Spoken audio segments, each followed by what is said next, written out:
नमस्कार, मी पुष्पा.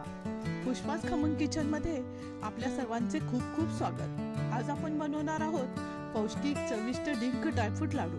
हे लाडू फक्त चविष्टच नाहीत, तर यांच्यामध्ये आहे भरपूर आरोग्यदायी गुण.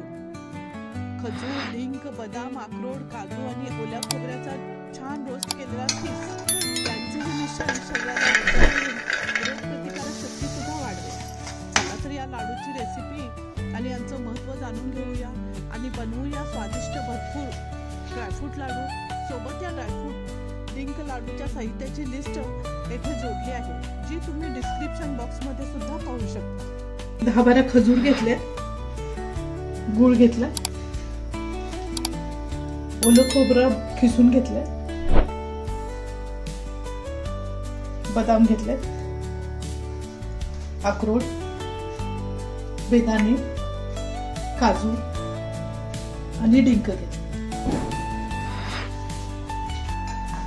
प्रथम जाड बुडाचे पॅन गॅसवर ठेवून गॅस मध्यम आचेवर ठेवून यामध्ये 5 टेबलस्पून साजूक तूप घेऊन यामध्ये डिंक तळून घ्यायचा आहे. डिंक हा हाडे आणि सांध्यांना बळकटी आणतो. डिंकामध्ये कॅल्शियम व प्रथिने असतात. डिंकामुळे पचनक्रिया सुधारते. यातील अँटीऑक्सिडंट गुणामुळे रोगप्रतिकारक शक्ती वाढते. डिंक तुपात तळल्यामुळे त्याला खमंग क्रंची चव येते. कच्चा डिंक पचायला जड जातो. तळल्यामुळे डिंक हलका होतो आणि पचायला सोपा होतो. आता ह्याच पॅन मध्ये उरलेल्या तुपात खजूर तळून घेऊया. खजूर आपल्या लाडूला साखरेशिवाय गोड आणि पौष्टिक बनवतात. खजुरामध्ये लोह, कॅल्शियम आणि विटॅमिन्स भरपूर असल्यामुळे शरीराला ऊर्जा आणि ताकद मिळते. लाडू जास्त काळ ताजे आणि टिकाऊ बनतात, कारण यामध्ये नैसर्गिक प्रिझर्वेटिव्ह आहे. आता खोबरं परतून घेऊया. हे ओलं खोबरं आहे. खोबऱ्यामुळे लाडूला अप्रतिम चव येते. हे खोबरं मंद आचेवर चांगले परतून घ्यायचं आहे. त्यामुळे त्याचा कच्चापणा कमी होतो व पाण्याचा अंश कमी होतो. त्यामुळे लाडूचा टिकाऊपणा वाढतो. खोबऱ्यातील फायबर व विटॅमिन्स लाडूला अधिक पौष्टिक बनवतात.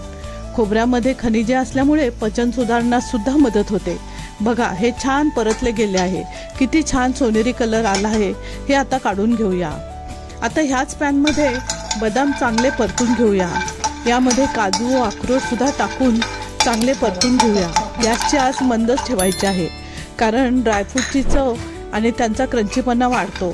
बदाम, काजू, अक्रोड आपल्या लाडूला विटॅमिन्स, मॅग्नेशियम आणि ओमेगा 3ची ताकद देतात. त्यामुळे सांधेदुखी कमी होते. ड्रायफ्रूटचे प्रमाण खजूर आणि गुळाशी संतुलित ठेवावी, त्यामुळे लाडूची चव एक समान राहील. आता हे ड्रायफ्रूट काढून घेऊया आणि मिक्सरमध्ये जाडे भरडे वाटून घेऊया. जाडच वाटायचं आहे. हे बघा, अशा पद्धतीने हे वाटलेले आहे. आता एका बाउलमध्ये छान परतलेलं खोबरं व वाटलेले ड्रायफ्रूट एकत्र करून घेऊया. यामध्ये चांगले तळून घेतलेले खजूर सुद्धा टाकूया.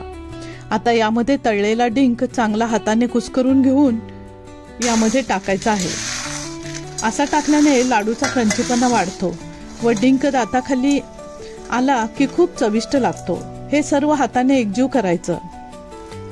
यामध्ये बेदाणे सुद्धा टाकून घेऊया. आता हे सर्व हाताने मिक्स करून घेऊया. आता ह्याच पॅनमध्ये गूळ घेऊया.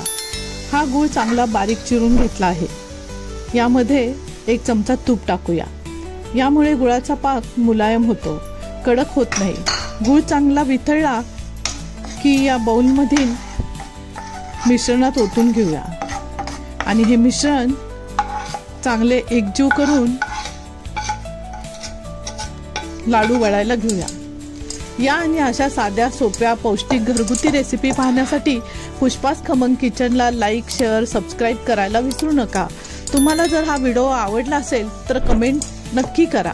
बघा, हे लाडूचे मिश्रण किती मुलायम झाले आहे. लाडू अगदी सहजपणे होत आहेत.